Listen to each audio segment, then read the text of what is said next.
La conexión en las unidades de almacenamiento de datos se realiza, se la guarda normalmente en el computador, ¿sí? Y se la traslada con el cable RC232 o con el sistema de red. Hay veces que también no es necesario almacenar el programa en la misma computadora de la máquina, porque si es, por ejemplo, un programa muy grande o son muchos programas, la memoria de las máquinas de control numérico es muy chiquita. No estamos hablando como en sistemas sistemas comerciales, estamos hablando de 100 gigas, de 80 gigas, hasta de 1 tera, pero las memorias de estas computadoras, estamos hablando todavía de los megas, en algunos de los casos hasta gigas, o sea, 1 giga máximo.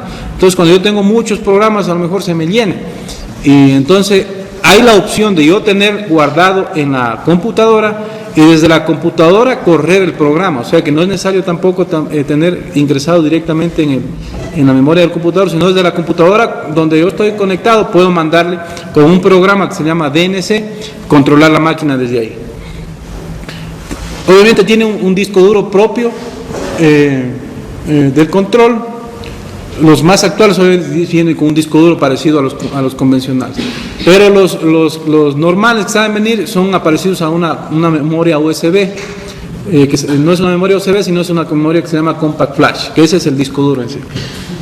Entonces, entre más grande sea la Compact Flash, sea mayor es la cantidad de programas que puedo guardar. O también puedo tener un cierto almacenamiento en una red, en cualquier. Los periféricos tenemos monitores, comunicación con intranet o internet también, hay la opción también de internet. Y también los periféricos corresponden para el control de los ejes y demás elementos móviles de la máquina. El monitor, ¿qué hace el monitor? ¿Para qué nos sirve el monitor? Para ver la información que se le suministre en el teclado, o sea, todas los comandos que estoy ingresando que se visualicen, ¿no? Para controlar las comunicaciones con otros sistemas informáticos, o sea, yo para ponerlo en red a esa máquina, yo primero tengo que configurarla desde el monitor.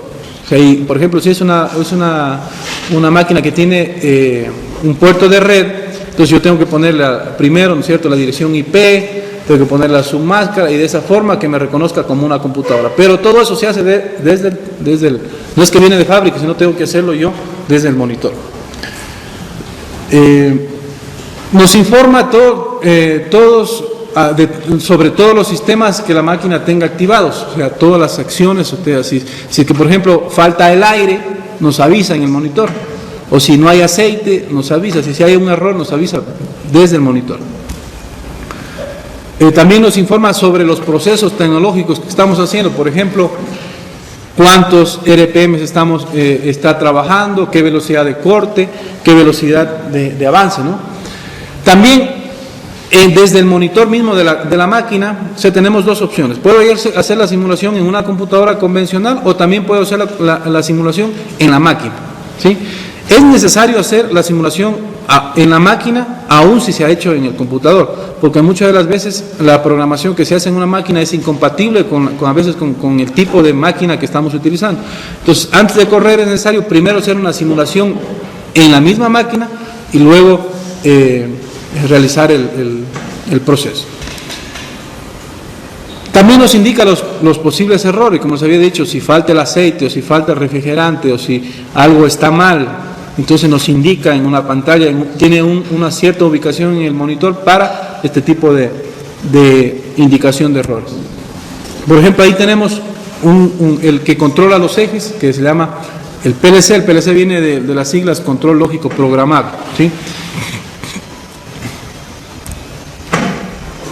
Ahí tenemos, para el caso del torno, los sistemas de tambores, donde se ubican las distintas herramientas. Entonces ese tambor gira dependiendo, mejor dicho, el tambor gira cuando se quiere hacer la herramienta y se ubica siempre en una posición determinada.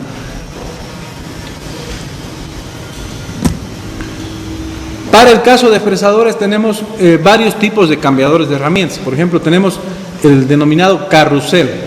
Tenemos el denominado carrusel, donde se tiene como un carrusel, ¿no? Un carrusel, pero de forma puesto horizontalmente, que cambia dependiendo del tipo de programación que nosotros le damos. Este está montado a un costado del cabezal. Eso quiere decir que ese se mantiene fijo, ese no se mueve. Está a un costado de la máquina. Y el cabezal se ubica cuando se lo llama. Hace el cambio y sigue. Pero hay este tipo de tambor giratorio donde está ubicado en el mismo cabezal. Entonces ese cambiador se mueve conjuntamente con el cabezal, ¿sí? Y hay otro tipo de sistema de cadenas también, donde se tiene a un costado de la máquina, por ejemplo, es como estar sobrepuestos en una cadena, este tipo de los varios tipos de herramientas. Se utiliza mucho este sistema de cadena para sistemas de centros de mecanizado bastante grandes, ¿no? Donde se tiene una gran gama de herramientas. Por ejemplo, acá depende mucho el número. Por ejemplo, aquí estamos hablando de un sistema de más o menos de 16 herramientas en el carrusel.